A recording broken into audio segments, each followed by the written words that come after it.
Corona vaccine को लेकर दावे कई तरह के किए जा रहे हैं। की ओर से ये भी कहा जा रहा है कि कोरोना की वैक्सीन लेने के बाद कुछ लोगों की मौत हो गई, लेकिन सच्चाई क्या है ये अहम है। नालंदा मेडिकल कॉलेज के फाइनल ईयर के एक मेडिकल स्टूडेंट की सोमवार को कोरोना से मौत हो गई।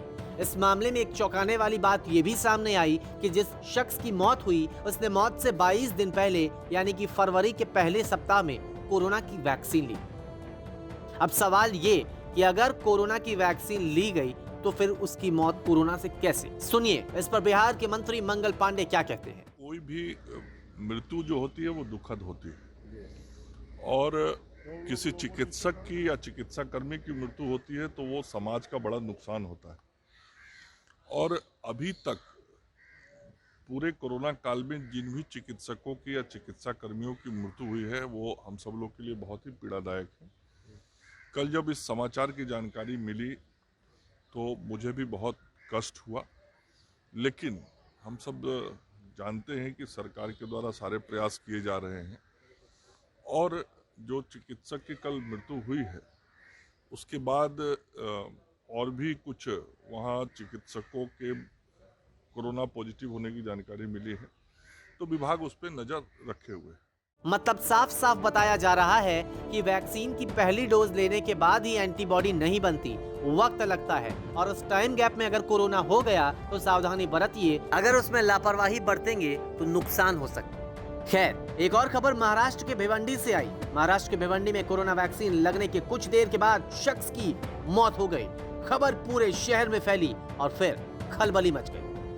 सुखदेव किरदत, जिनकी उम्र 44 साल थी, पेशे से डॉक्टर के यहाँ ड्राइवर थे। सुखदेव ने 1 महीने पहले कोरोना वैक्सीन की पहली डोज ली थी। अब वो दूसरी डोज लेने के लिए वैक्सीन सेंटर पहुंचे। वहां मौजूद स्टाफ ने सुखदेव को वैक्सीन की दूसरी डोज भी लगाई। कुछ देर ऑब्जर्वेशन में रखा, लेकिन तुरंत बाद सुखदेव की तबीयत बिगड़नी शुरू हो गई। सुखदेव को अस्पताल पहुंचाया गया, लेकिन अस्पताल पहुंचने से पहले सुखदेव की मौत हो चुकी थी। उनका पहला डोज वैक्सीनेशन का 1 महीना पहले हुआ था। उस वक्त उनको कुछ भी तकलीफ नहीं हुआ था। सेकंड डोज के लिए वो आज आए थे। सेकंड डोज आज उन्हें दे दिया गया। उनका पूरा चेकअप डोज देने के पहले किया गया था।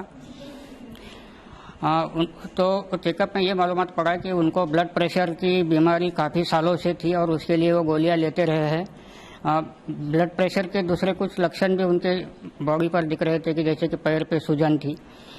लेकिन यहाँ पर जब उनका बीपी चेकअप किया गया तो बीपी नॉर्मल था, सब उनका ऑक्सीजन नॉर्मल था, सब नॉर्मल था, इसलिए उनको सेकंड डोज दिया गया। डोज देने के बाद उनको ऑब्जर्वेशन रूम में बिठाया गया। वहाँ पर करीबन 15 मिनट वो ऑब्जर्वेशन रूम में बैठे थे।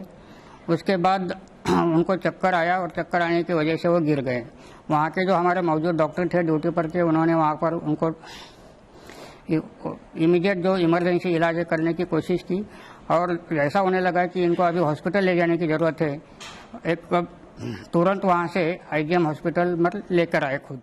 अब सवाल कि क्या ये मौतें कोरोना की वैक्सीन की वजह से हुई हैं? इससे पहले भी कुछ ऐसी मौतें हुई हैं जिसे लेकर सवाल उठे और दावा था कि कोरोना की वैक्सीन लेने के कारण ही मौत हुई है।